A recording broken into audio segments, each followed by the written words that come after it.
So my goals are handstand push-ups, full planche, one arm push-up. I want to get really strong at weighted dips, and it'd be sick if I could do 100 push-ups in a single set. You can't learn all of that at once, man. What? Why not? It's too much pressure on your shoulders. They'll explode. Don't be stupid. My shoulders aren't going to explode. Plus, my mum says I can do anything I put my mind to. Oh. Oh, shit!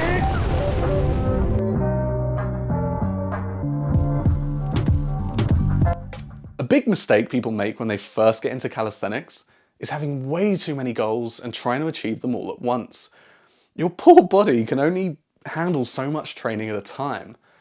You need to learn to prioritize the goals that mean most to you and set up a program that will help you achieve maybe one or two of those goals at a time, rather than trying to achieve 47 goals all at once and ending up achieving none. So how do you choose which skills to go for? For me, the two main factors are cool, as in how excited are you to learn this new skill, and interference, meaning how much does this skill prevent you from achieving other skills that you're currently working towards. If we graph cool against interference, the whole right side is potentially a no-go, as it gets in the way of other skills, with the bottom right being the danger zone. It's not worth your time to learn these skills as you're not that excited and there's a lot of interference. Bottom left is things you could learn but you're not that pumped about, and the upper left is exactly where we want to be, maximising our excitement while minimising the interference. So cool is pretty self-explanatory. These are the skills you are most excited to learn. But be clear, these are the skills that you are most excited to learn. They're not just the skills that are popular in the community that you feel like you need to learn out of some sense of obligation. You can't learn everything, and you don't need to learn everything.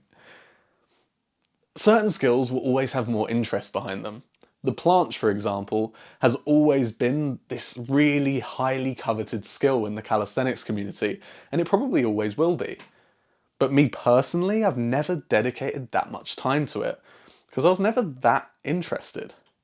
I still do want to achieve a straddle planche one day, but right now, it's not a priority. So I want you to do your best to think long term. Pick your favourite skills now and learn them, knowing that you still have time to achieve everything else in the long term. There's no rush.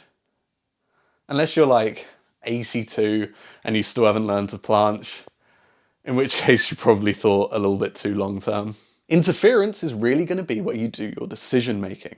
Interference is simply how much the pursuit of a skill will impact you learning another skill. Interference is determined by the muscle groups involved as well as the intensity of the skills. So for example, if I'm working on handstand push-ups, I know that it's going to hit my shoulders pretty heavily, right? So I have to be aware of any other goals I have that also hit my shoulders, as well as the intensity of those goals, because I can't pursue two really intense handstand shoulder strength goals at once. I just won't be able to recover.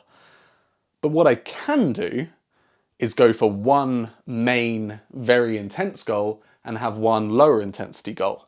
In my training, what that looks like at the moment is I'm pursuing handstand push-ups as my main shoulder strength goal, and then I'm also trying to achieve 50 reps of regular push-ups in one set. I can do this because those push-ups are working pretty much purely on endurance, while the handstands are pretty much purely strength.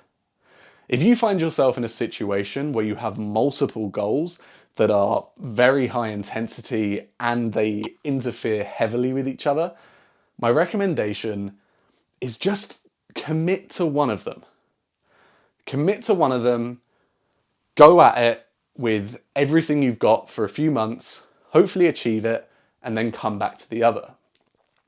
If you waste your time trying to pursue too many goals at once, at best you're just going to have bad, slow improvement across the board, and at worst, you're going to get yourself injured.